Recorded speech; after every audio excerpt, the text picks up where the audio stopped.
So good afternoon, everybody. It's actually late morning for me. This is the week 3 professor's video for Political Science 100, Introduction to Political Science.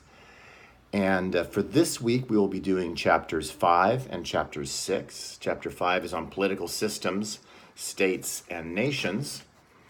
And chapter 6 is on the political institutions that exist. Just before I start, I want to remind everyone, please do your quizzes and post your discussion board questions on time in accordance with the deadlines. Each individual quiz and each individual discussion board question is a very small portion of your grade, and I am not likely to reopen them for anyone unless you've got a good excuse, preferably that you submit to me in advance of the deadline.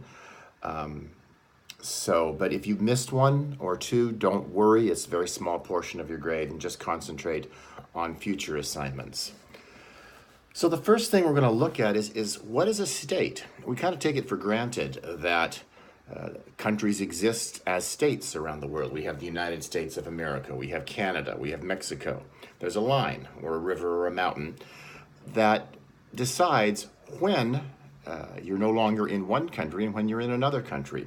This is a relatively recent occurrence, at least as far as history goes.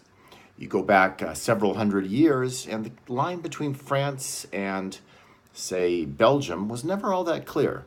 It was usually a group of duchies and counts and various smaller entities that would realign their allegiance, sometimes to the King of France, sometimes perhaps to the King of England, or to someone else.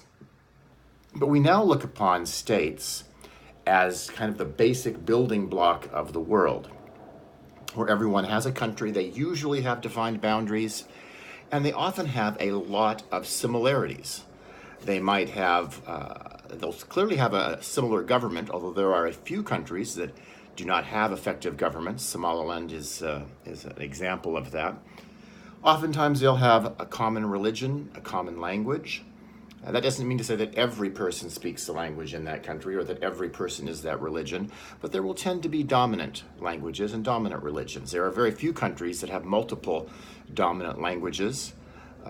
The few that come to mind would be Switzerland with 3 or 4 dominant languages, and Canada and Belgium, which would be 3.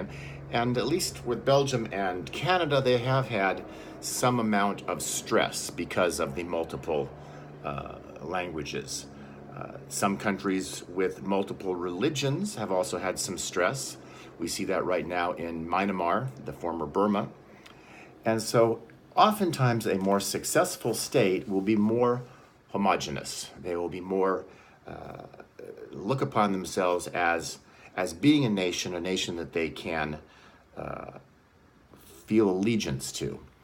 After World War I, the powers that won World War I divided up much of the world, in particular Africa and the Middle East, and drew lines for their benefit, which did not intend to put people with the same religious beliefs and or the same languages in the same country.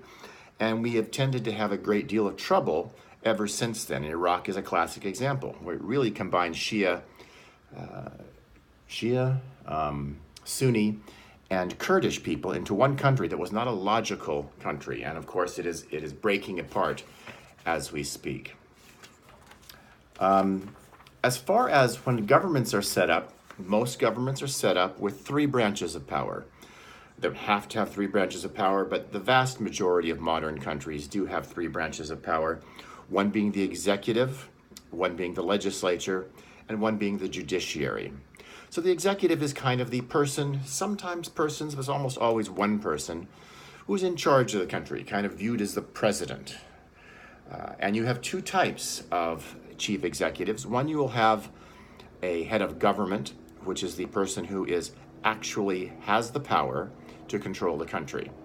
In a country like the United Kingdom, that would be the prime minister. In this case, the current prime minister is Theresa May, but the prime ministers can change fairly often.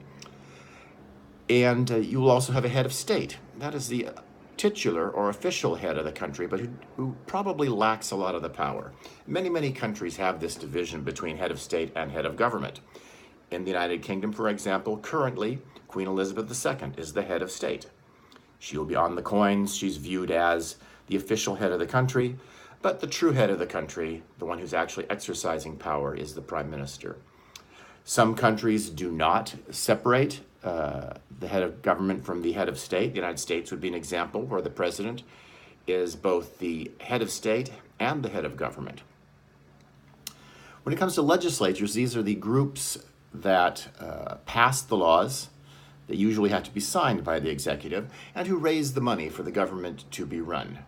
The vast majority of countries are bicameral, meaning that they have two, usually an upper and a lower chamber. As in the United States, there's a Senate where each state gets 2 senators, and a House of Representatives where each state gets a certain number of representatives based upon their population size. And finally, the third branch of government is the judiciary. These are the court systems that are set up.